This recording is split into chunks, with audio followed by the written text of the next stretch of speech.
I have been fascinated by African pottery for 4 decades. I first went to West Africa as a young Peace Corps volunteer assigned to the National Arts Center in Ouagadougou to organize their pottery section. I immediately discovered that the potters in Burkina Faso were already extremely skilled, and so I devoted my effort to learning how they make pottery and inviting them to come to the Arts Center to work and demonstrate their skills for visiting tourists. As an art historian, I also discovered that across the continent, African potters create an enormous range of shapes and sizes, textures and patterns, and sorts of colors of pottery. They quickly fashion closed containers for storing water or grain, more open containers for cooking, small containers for holding palm wine or millet beer, large containers that never are moved, that are used to store the family's harvest. Some of these jars are heavily decorated with modeled shapes and patterns, and then used as shrine pots for religious celebrations. Others become darkened with decades of soot as they sit on the open hearths in women's kitchens. African potters understand as fully as Western potters do the almost magical plastic quality of clay, and that can be prodded, pushed, squeezed, molded, twisted, and pulled into unlimited shapes.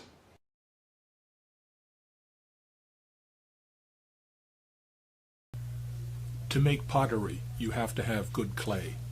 All across Africa, potters know where there are good veins of uniform clay that is free from foreign materials. Sometimes the women themselves go out to collect the clay, but often they send their children with baskets. They must be very careful when digging the clay not to dig back so far into the bank that the heavy earth on the surface collapses on top of them. They carry the heavy clay back to the workshop, where they may let it dry.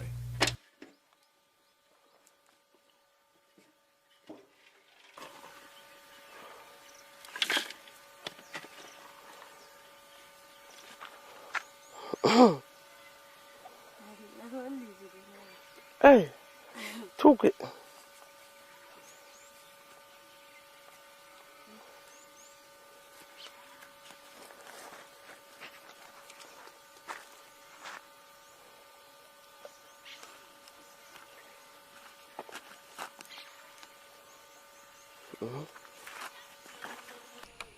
A slide. Sometimes if the holes are so big that they cannot sustain their weight, the weight of the overburden, they collapse.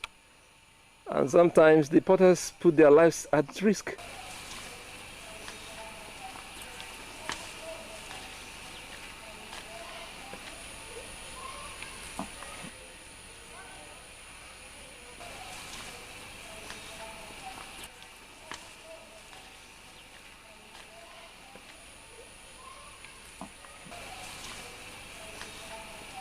In some areas, the clay is filled with water and allowed to soak, absorbing as much water as possible in a process called slaking.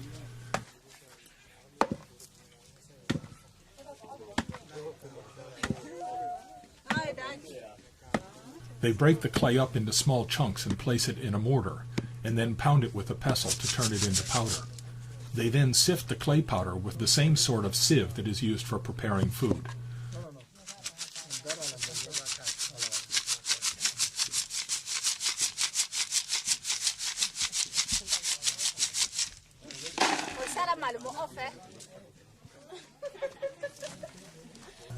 In another area of the compound, potters or their children may be smashing up old broken potsherds between two stones to produce a grainy material which is called grog.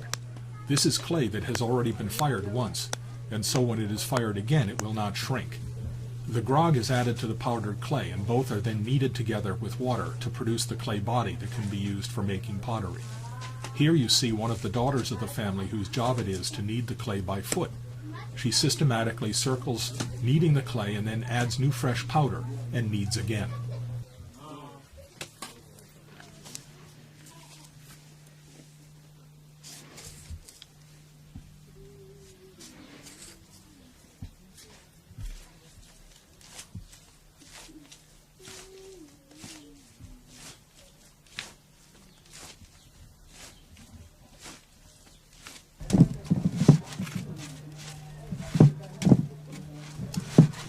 Mrs. Konate is kneading grog into her fresh clay by hand.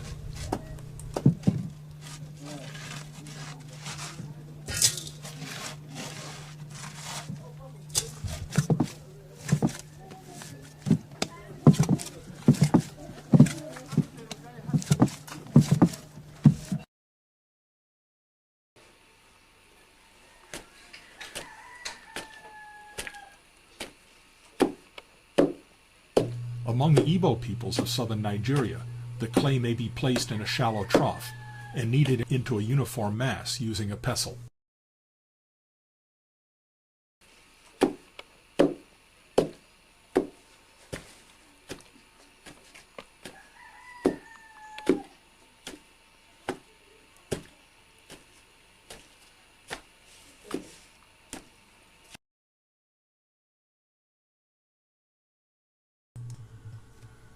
The simplest and most obvious technique is simply to turn an old jar upside down on the ground and to use it as a mold for a new jar.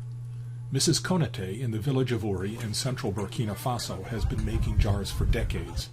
I first photographed her in 1983, and I've been going back to visit her from time to time ever since. The last time I visited her in 2010, she was getting very elderly and frail.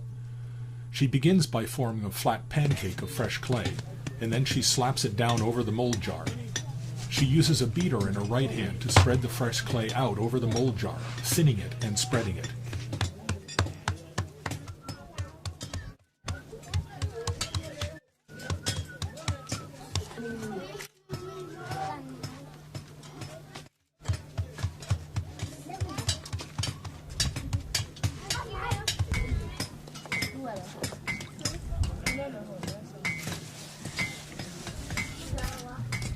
Mrs. Konate is the wife of a blacksmith, and you can hear the blacksmiths at work behind her.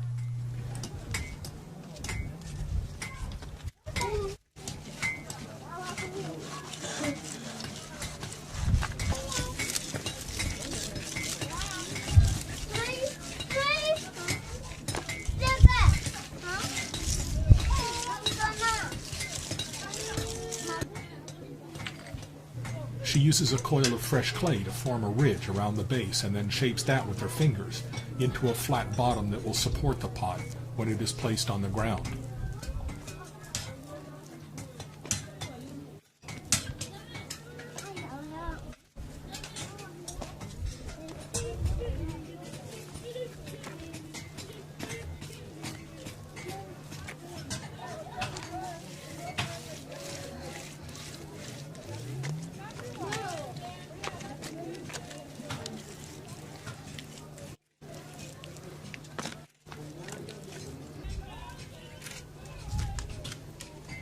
When it is the right thickness and has covered the jar to its widest dimension, she carefully trims the lower edge to make it uniform and sets it aside to dry for a short period.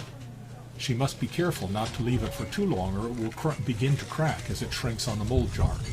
When it is stiff enough so that it won't deform, she lifts it off, sometimes with the help of another woman in the compound.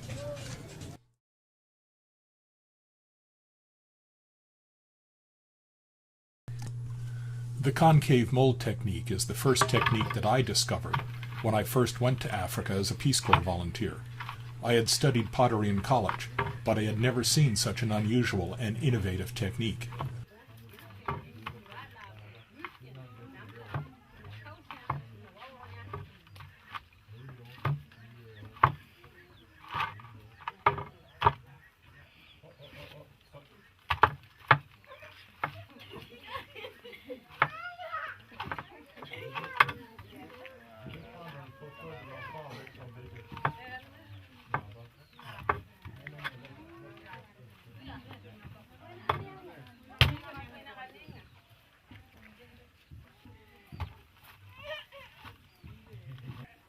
The potter has a shallow depression, or sometimes more than one, in the floor of her workshop, or even in the space she uses as a kitchen, so that she can go from work to cooking after washing her hands. The depression is only about 1/8 of a sphere deep, yet she is able to use it to form a fully spherical jar. She kneads fresh clay into a thick round mass and places it in the mold.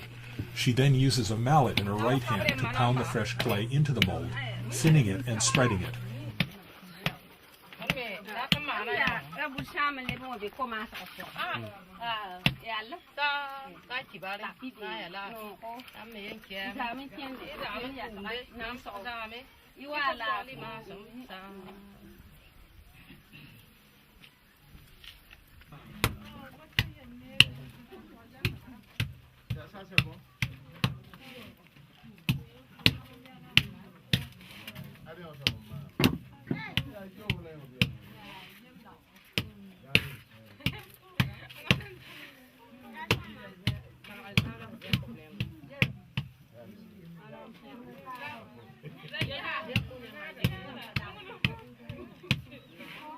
Of course, she quickly fills up the shallow mold, and so she rotates the mass of fresh clay up on edge, exposing part of the shallow mold, and continues to pound. She rotates and pounds, building the spherical jar larger and larger. From time to time, she stops and uses her fingers to consolidate the rough clay around the edge of the opening. Occasionally, when she discovers she has run out of fresh clay, she adds a fresh coil around the rim and continues to pound and rotate. The technique produces a very thin, light, strong spherical jar.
She sets it upright in the mold and uses a coil of fresh clay around the opening to form the rim.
At this point, the jar is almost complete, and she is adding the coils to form the rim. She carefully consolidates the rim and then uses a wet cloth to smooth it.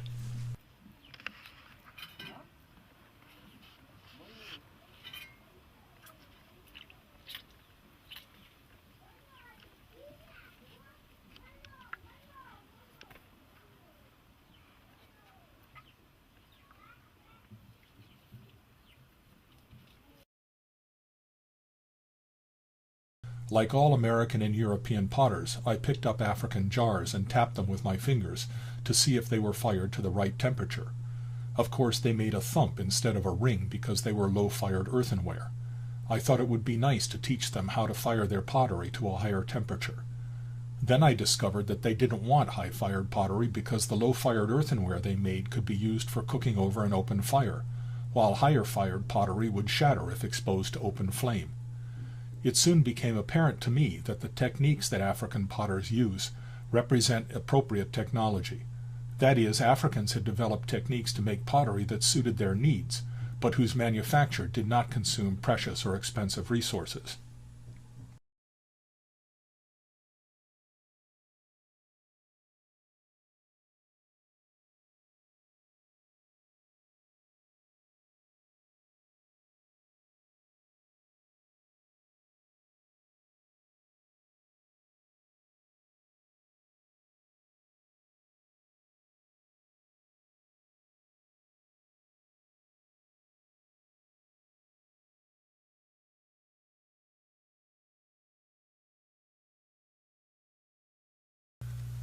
The variations on African pottery shapes, colors, and decoration are almost infinite.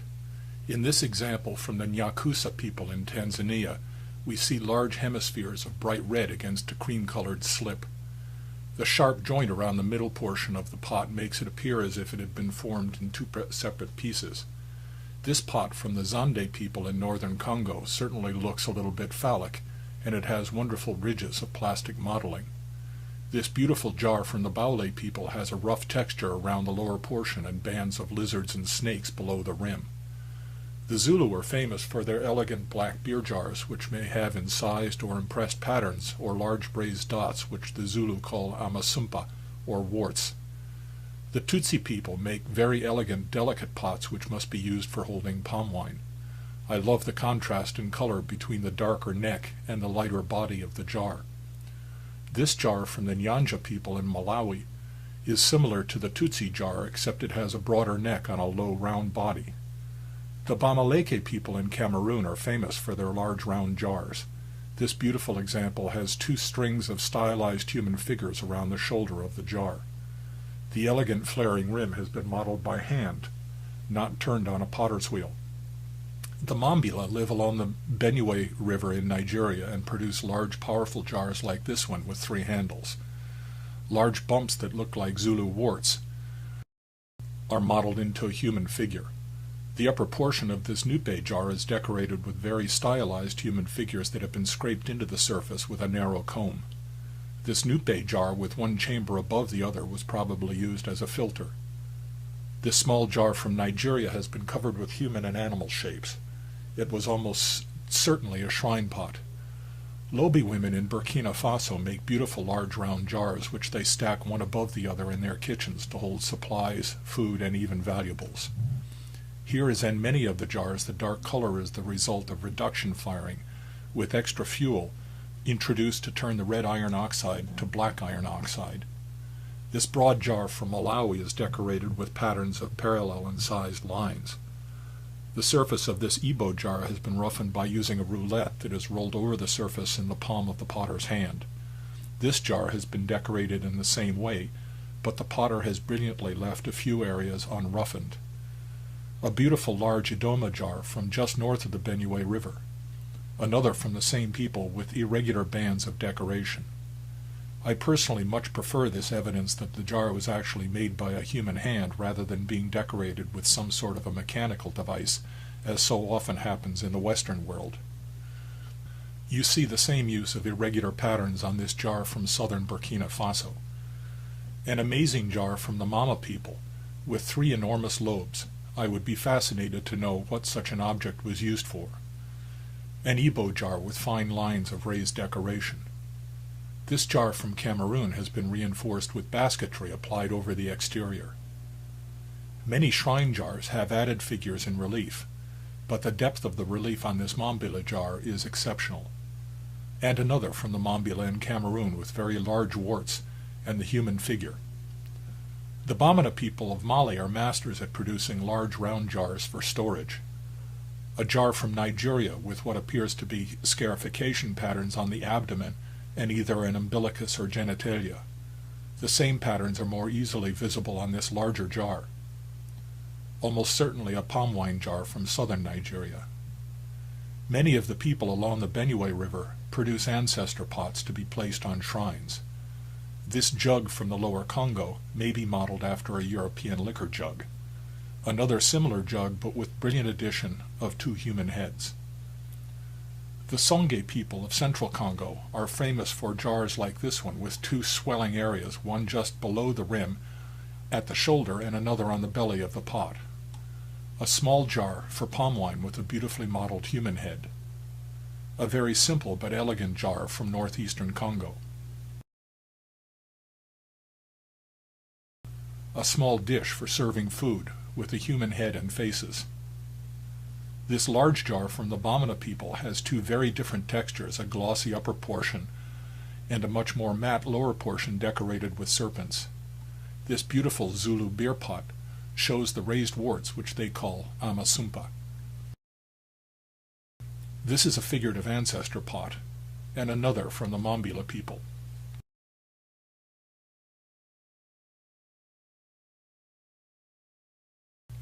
I think this is the first jar from the Makonde people that I've ever seen, and I'm very impressed by the quality of the decoration. East African potters seem to be much more focused on perfect symmetry than potters in West Africa, even without the use of a potter's wheel.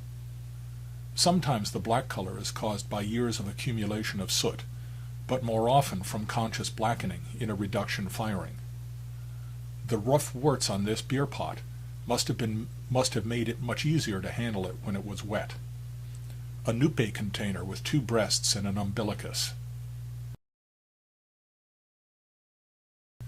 People all along the Niger River in Mali and Niger produce large, very colorful jars. This one has a lovely dark fire cloud caused by reduction during the firing. This Eve shrine pot from Togo is decorated with all sorts of signs and symbols from the coastal religion called Vodou.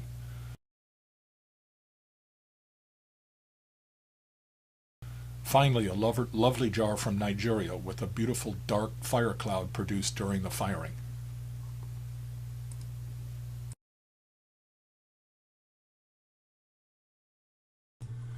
One of the most common and ubiquitous techniques in West Africa is the coiling technique. Some people in Africa use the coiling technique exclusively, while other potters use it to add new material to pottery they have started to form using other techniques. First, Mrs. Konate in the village of Uri scrapes the edge of the jar with a sharp tool to remove dry materials so that the fresh clay will adhere better to it. She then forms a large, thick sausage of clay, and holding it in her right hand, inside the pot, applies it against the heel of her left hand, which is outside the pot. As she applies the clay, she gives the sausage a twist with her wrist, which consolidates the fresh clay into the rising walls of the jar below. Igbo potters who make small jars in Nigeria use smaller, lighter sausages of clay, while Bois potters in the village of Uri use very large, thick sausages of clay consuming several sausages as they make a complete revolution around the jar.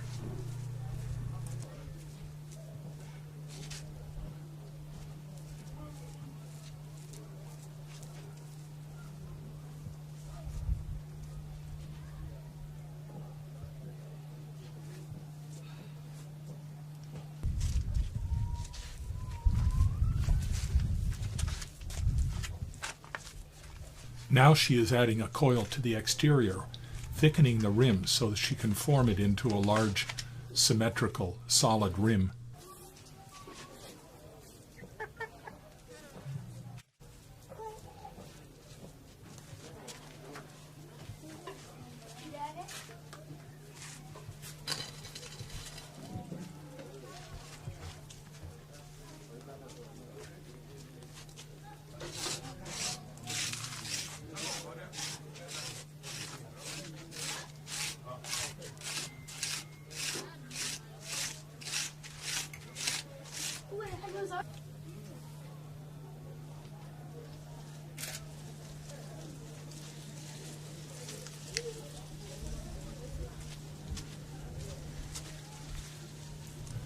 The jar is way too large to rotate it, and so instead she walks around the jar herself.